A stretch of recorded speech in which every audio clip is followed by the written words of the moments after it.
তোমার গ্র্যাজুয়েশনের জন্য বাবা মাকে বাসায় বসায় রাখবে না। আমাকে একটু ভাবতে দাও। আর কত ভাববা তুমি? তুমি চাওটা কি ঈশান? আমি মরে যাই? ঠিক আছে, তোমার ভাবতে হবে না। আরে যাবো না বলছি নাকি, বসো। আচ্ছা একটা কথা বলি, রাগ করবা না প্লিজ। বলো, রাগ করবো কেন? তুমি বাবার সাথে কথা বলার সময় মাথা একটু ঠান্ডা রাখ। আসসালামু আলাইকুম। ওয়ালাইকুম আসসালাম। কি করো তুমি? আমি এলএলবি-তে লাস্ট ইয়ারে আছি।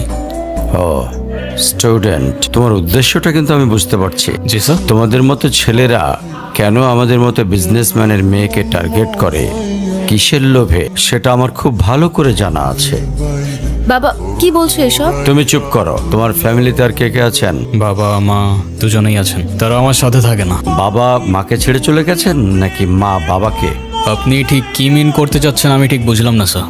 আই মিন ক্যারেক্টারের প্রবলেমটা কার ভেতরে ছিল, তোমার বাবার না মার? আরে সমস্যা তো আপনার character. You don't even know the basic manners. কিভাবে কারোর সাথে কথা বলতে হয় সেই ভদ্রতাটাও শেখেন নাই আপনি। আমাকে আসছে আমার বাবা মা নিয়ে কথা বলতে। আর হোয়াট ইউ মিন ভাই তোমার মতো ছেলে? হ্যাঁ, কি টার্গেট করছি আমি? আপনার টাকা?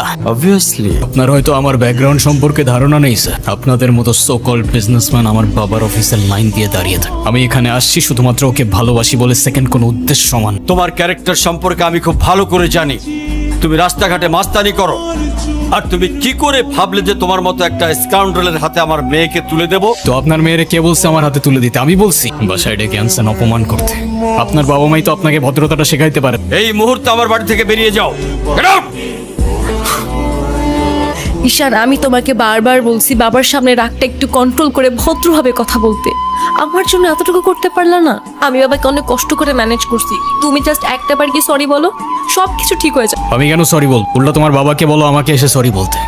ঈশান ফল্ট তোমারও ছিল, তুমি বাবার সাথে শাউট করছো। আর একটা সরি বলে যদি সবকিছু ঠিক হয়ে যায়, কেন সরি বলবা না? কারণ আমি সরি বলি না, আর বলবো না। বলছি তো বলবো না, ব্যাস। তোমার ইগোর জন্য না তোমাকে কিছু বলতেও আমি ভয় পাই। সেদিন তুষার সাথে যা করছো, তারপর থেকে তোমাকে কোনো কিছু বলার সাহস পর্যন্ত আমি পাই না। এরকম চলতে থাকলে দেখবে একদিন আমিই চলে যাব। তো যাও না, তোমাদের আর কেউ আটকায় রাখে নাই। রাখছি, আমি আটকায় রাখছি। ঈশান প্লিজ একটু বোঝার চেষ্টা করো। তুমি বাবার কাছে গিয়ে একটাবার সরি বললে সব ঠিক হয়ে যাবে। আরে আমি সরি বলবো না ভাই, বলবো না আমি সরি। এটাই কি তোমার শেষ ডিসিশন? এখন কি তোমার পেন আর পেপারে সাইন করে বলতে হবে নাকি? ঈশান আমি যদি আজকে এখান থেকে চলে যাই, হয়তো আর কোনোদিন ফিরে আসবো না। আবে তো যাও না।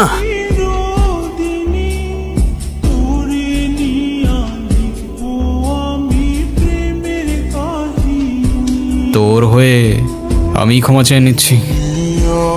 I am sorry.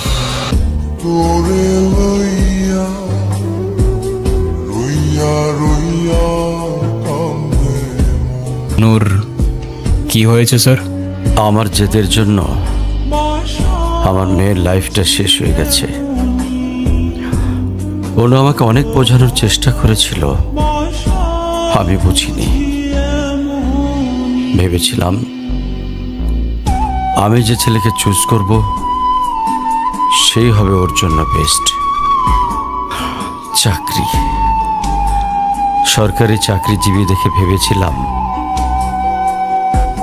মেয়ের লাইফটা অ্যাটলিস্ট সিকিউর থাকবে। এটা ভাবিনি